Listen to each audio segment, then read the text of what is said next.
जब यह खबर फैलनी शुरू हुई कि संत रामपाल जी महाराज से मिलने के लिए योगी आदित्यनाथ और नरेंद्र मोदी स्वयं पहुंचे हैं, तो लोगों को पहले तो यकीन ही नहीं हुआ, क्योंकि ऐसे दृश्य बहुत कम देखने को मिलते हैं। लेकिन फिर जैसे जैसे बातें जुड़ती गईं, वैसे वैसे लोगों को समझ आने लगा कि मामला अब साधारण नहीं रहा। यह वह मोड़ है जहां इतिहास की दिशा बदलती है। यह कोई अचानक लिया गया कदम नहीं था। इसके पीछे महीनों की समझ, सालों का धैर्य और सच्चाई को परखने की एक लंबी प्रक्रिया थी। क्योंकि जब किसी व्यक्ति के बारे में बार बार यह बात सामने आने लगे कि उस पर लगे आरोप टिक नहीं पा रहे, तो सवाल सिर्फ कानून का नहीं रह जाता, सवाल विवेक का भी बन जाता है। योगी आदित्यनाथ का वहां पहुंचना इस बात का संकेत माना गया कि अब बातें सिर्फ फाइलों तक सीमित नहीं हैं, बल्कि जमीन पर समझने की कोशिश हो रही है। और जब सत्ता का कोई बड़ा चेहरा खुद जाकर बात करता है, तो उसका मतलब होता है कि सुनी सुनाई बातों से आगे बढ़कर सच को सीधे देखा जा रहा है। इसके बाद जब नरेंद्र मोदी के वहां पहुंचने की चर्चा गहराई, तो लोगों को यह एहसास हुआ कि यह सिर्फ एक औपचारिक मुलाकात नहीं है, बल्कि यह उस भरोसे की जांच है जो वर्षों से समाज के एक बड़े हिस्से के मन में पल रहा था। और यही जांच सबसे जरूरी थी। अंदर का माहौल किसी राजनीतिक नाटक जैसा नहीं था। न कोई भाषण, न कोई कैमरे की चमक, बस शांत वातावरण, सीधी बातचीत और एक ऐसा संयम जो हर शब्द से ज्यादा गहरा असर छोड़ रहा था। क्योंकि जब बातचीत शांति में होती है, तो वह दिल तक पहुंचती है। इस मुलाकात के बाद बाहर कोई शोर नहीं मचा, लेकिन देश भर में एक अजीब सी हलचल जरूर महसूस हुई। जैसे लोग बिना बोले समझ गए हों कि अब चीजें पहले जैसी नहीं रहेंगी। क्योंकि जब बड़े फैसले चुपचाप लिए जाते हैं, तो उनका असर बहुत दूर तक जाता है। लोगों के बीच यह भावना और मजबूत होने लगी कि संत रामपाल जी महाराज की रिहाई अब समय का सवाल है। क्योंकि निर्दोषता जब बार बार सामने आती है, तो उसे ज्यादा देर तक रोका नहीं जा सकता। और यही भावना लोगों को बेचैन नहीं, बल्कि स्थिर बना रही थी। अब बातचीत इस दिशा में जाने लगी कि बाहर आने के बाद सबसे बड़ी जिम्मेदारी क्या होगी। और लोग खुद ही यह जवाब देने लगे कि जिम्मेदारी बदले की नहीं होगी, जिम्मेदारी समाज को जोड़ने की होगी। क्योंकि इतना लंबा समय सिर्फ सहने के लिए नहीं होता, वह कुछ सिखाने के लिए भी होता है। इस पूरे घटनाक्रम ने यह भी साफ कर दिया कि जब सच को दबाने की कोशिश की जाती है, तो वह और ज्यादा ताकत के साथ सामने आता है। और जब उसे समझने की कोशिश की जाती है, तो वह शांति के साथ रास्ता बना लेता है। लोग यह मानने लगे कि जल्दी रिहाई सिर्फ एक व्यक्ति की आजादी नहीं होगी, बल्कि उन सवालों की आजादी होगी जो अब तक दबे हुए थे। और यही सवाल समाज को आगे बढ़ने का साहस देंगे। अगर आप यहां तक वीडियो देख रहे हैं, तो अभी लाइक करें, चैनल को सब्सक्राइब करें और बेल आइकन दबाएं, क्योंकि आगे जो आने वाला है वह इस कहानी का सबसे अहम हिस्सा है। जैसे जैसे दिन आगे बढ़ रहे थे, वैसे वैसे यह भरोसा पक्का होता जा रहा था कि बाहर आने का पल किसी उन्माद के साथ नहीं आएगा, बल्कि एक गहरी शांति के साथ आएगा। और यही शांति इस पूरी यात्रा की सबसे बड़ी जीत होगी। लोगों ने यह भी महसूस किया कि जो व्यक्ति इतने साल बिना नफरत के, बिना हिंसा के, बिना उग्र शब्दों के खड़ा रहा, वही बाहर आकर समाज को भी वही रास्ता दिखाएगा। और यही उम्मीद लोगों को अंत तक जोड़े हुए थी। अब यह कहानी उस बिंदु के बेहद करीब पहुंच चुकी थी, जहां इंतजार खत्म नहीं होगा, बल्कि बदल जाएगा। इंतजार उम्मीद में बदल जाएगा, और उम्मीद जिम्मेदारी में। क्योंकि जब सच जीतता है, तो वह अपने साथ एक भारी दायित्व भी लेकर आता है। और यही कारण है कि लोग इस पल को सिर्फ देखने के लिए नहीं, बल्कि महसूस करने के लिए तैयार हैं। क्योंकि यह पल सिर्फ किसी एक व्यक्ति का नहीं होगा, यह उस सोच का होगा जो कहती है कि देर हो सकती है, लेकिन न्याय और सच्चाई का रास्ता रुकता नहीं है। अब माहौल पूरी तरह बदल चुका था। पहले जहां सवालों में शोर होता था, अब वहां जवाबों में ठहराव दिखाई देने लगा था। लोग समझ चुके थे कि यह समय किसी उत्तेजना का नहीं, बल्कि समझ और धैर्य को पहचानने का है। क्योंकि जब सच अपने अंतिम पड़ाव की ओर बढ़ता है, तो वह भीड़ नहीं, बल्कि चेतना चाहता है। योगी आदित्यनाथ और नरेंद्र मोदी की मुलाकात के बाद जो सबसे बड़ा बदलाव दिखाई दिया वह किसी बयान में नहीं बल्कि माहौल में था। बातें अब फुसफुसाहट नहीं रहीं, बल्कि भरोसे के साथ कही जाने लगीं। और यही भरोसा समाज के हर कोने में धीरे धीरे उतरता चला गया। लोगों ने महसूस किया कि जब सत्ता खुद आकर सुनती है तो वह सिर्फ एक व्यक्ति को नहीं सुन रही होती, वह पूरे समाज की भावनाओं को समझने की कोशिश कर रही होती है। और यही कोशिश इस पूरे घटनाक्रम को अलग बना रही थी। अब यह साफ दिखने लगा था कि संत रामपाल जी महाराज की रिहाई कोई अचानक होने वाली घटना नहीं है, बल्कि यह एक ऐसी प्रक्रिया का परिणाम है जो समय, संयम और सच्चाई के साथ आगे बढ़ी है। और यही वजह है कि लोग अब घबराए हुए नहीं थे, बल्कि भीतर से स्थिर और आश्वस्त थे। हर दिन के साथ यह भावना और गहरी होती जा रही थी कि निर्दोषता को ज्यादा देर तक रोका नहीं जा सकता, क्योंकि सच चाहे जितना शांत हो वह अपने समय पर सामने आकर ही रहता है।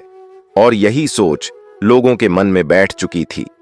बहुत से लोग पहली बार यह कहने लगे कि उन्होंने अपनी राय बदलनी शुरू कर दी है, क्योंकि जब सामने रखी गई बातें टिकती नहीं दिखती तो इंसान खुद ही सच की तरफ बढ़ने लगता है।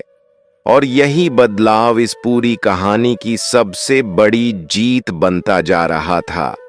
अब चर्चा सिर्फ बाहर आने की नहीं थी, बल्कि इस बात की थी कि बाहर आने के बाद समाज को किस दिशा में ले जाना है। क्योंकि जब कोई व्यक्ति इतने लंबे समय तक सहन करता है तो वह बदले की नहीं बल्कि समाधान की भाषा बोलता है, और लोग यही भाषा सुनना चाहते थे। धीरे धीरे यह समझ बन गई कि यह कहानी किसी एक चेहरे की नहीं है, यह उस मानसिकता की कहानी है जो कहती है कि बिना हिंसा, बिना गुस्से और बिना नफरत के भी बड़ा बदलाव संभव है। बस उसके लिए समय और धैर्य चाहिए। लोगों ने यह भी महसूस किया कि जिन मुद्दों पर कभी सिर्फ शोर हुआ करता था, अब उन पर गहराई से चर्चा होने लगी है। और यही चर्चा समाज को मजबूत बनाती है, क्योंकि शोर क्षणिक होता है लेकिन समझ लंबे समय तक टिकती है। अब जैसे जैसे समय आगे बढ़ रहा था वैसे वैसे यह भरोसा और पक्का होता जा रहा था कि आने वाले 1-2 महीनों में सब कुछ साफ हो जाएगा। और यह साफ होना सिर्फ कागजों में नहीं बल्कि लोगों के दिलों में भी होगा। इस पूरे दौर में संत रामपाल जी महाराज का संयम लोगों के लिए सबसे बड़ा संदेश बन चुका था, क्योंकि उन्होंने कभी परिस्थितियों को दोष नहीं दिया, बल्कि हर स्थिति को समय की कसौटी मानकर स्वीकार किया। और यही स्वीकार्यता इंसान को अंदर से मजबूत बनाती है। लोग अब यह समझने लगे थे कि असली ताकत ऊंची आवाज में नहीं बल्कि शांत विश्वास में होती है। और यही विश्वास इस पूरे घटनाक्रम की रीढ़ बन चुका था। अब कहानी उस मोड़ पर पहुंच चुकी थी जहां हर कोई जानता था कि अंत कैसा होगा, लेकिन फिर भी सब अंत तक देखना चाहते थे, क्योंकि कुछ यात्राएं मंजिल के लिए नहीं बल्कि रास्ते के अनुभव के लिए याद रखी जाती हैं। हर तरफ एक ही बात महसूस की जा सकती थी कि यह अंत किसी उत्सव की तरह नहीं आएगा, बल्कि एक गंभीर शुरुआत की तरह आएगा, जहां सवाल खत्म नहीं होंगे बल्कि सही दिशा में पूछे जाने लगेंगे। लोगों ने यह भी मानना शुरू कर दिया कि यह पूरा घटनाक्रम आने वाली पीढ़ियों को यह सिखाएगा कि किसी भी विषय पर राय बनाने से पहले धैर्य और समझ क्यों जरूरी है। और यही सीख समाज को आगे ले जाने वाली है। अगर आप यहां तक इस कहानी के साथ बने हुए हैं तो इसका मतलब है कि आप सिर्फ सुन नहीं रहे बल्कि महसूस कर रहे हैं। और यही महसूस करना इस पूरी यात्रा का असली मकसद है। आने वाला समय अब बहुत दूर नहीं लगता, और जब वह आएगा तो शायद सबसे बड़ी आवाज तालियों की नहीं होगी बल्कि उस खामोशी की होगी जो यह कहेगी कि सच देर से ही सही लेकिन खाली हाथ कभी नहीं लौटता। यह कहानी अब उस बिंदु पर खड़ी है जहां हर सांस में उम्मीद है, हर नजर में स्थिरता है और हर दिल में यह भरोसा है कि जो सही है वह होकर रहेगा। अब समय जैसे अपनी चाल धीमी कर चुका था, लेकिन लोगों के भीतर चल रही प्रक्रिया तेज होती जा रही थी, क्योंकि जब लंबे इंतजार के बाद किसी बात की दिशा साफ दिखने लगती है तो मन खुद ही खुद को संभालने लगता है। और यही संभलाव इस पूरे माहौल की पहचान बन चुका था। हर दिन के साथ यह एहसास और गहरा होता जा रहा था कि जो कुछ भी अब तक हुआ है वह किसी संयोग का परिणाम नहीं है बल्कि एक ऐसी श्रृंखला का हिस्सा है जिसमें हर कदम सोच समझकर आगे बढ़ा है। और यही सोच इस कहानी को साधारण नहीं रहने दे रही थी। लोगों ने देखा कि अब बातचीत में कटुता नहीं रही। असहमति तो थी, लेकिन उसमें भी सम्मान झलकने लगा था, क्योंकि जब सच के करीब पहुंचा जाता है तो शब्दों की धार अपने आप नरम हो जाती है, और यही नरमी समाज को जोड़ने का काम करती है। इस पूरे समय में सबसे ज्यादा ध्यान इस बात पर गया कि बाहर आने के बाद की भूमिका क्या होगी, और लोग खुद ही यह समझने लगे कि अब किसी भी तरह का टकराव इस यात्रा को छोटा कर देगा। इसलिए जरूरत है धैर्य को और मजबूत करने की। धीरे धीरे यह बात भी साफ होने लगी कि बहुत से लोग जिन्होंने पहले सिर्फ एक ही पक्ष देखा था, अब वे पूरे चित्र को समझने की कोशिश कर रहे हैं। और यही कोशिश किसी भी बदलाव की असली शुरुआत होती है। अब चर्चाएं इस बात पर होने लगीं कि आने वाला समय समाज के लिए क्या लेकर आएगा, और ज्यादातर लोग इस नतीजे पर पहुंचते दिखे कि यह समय लोगों को बांटने का नहीं बल्कि जोड़ने का होगा। क्योंकि जब कोई लंबी परीक्षा खत्म होती है तो उसके बाद सबसे पहले संतुलन की जरूरत होती है।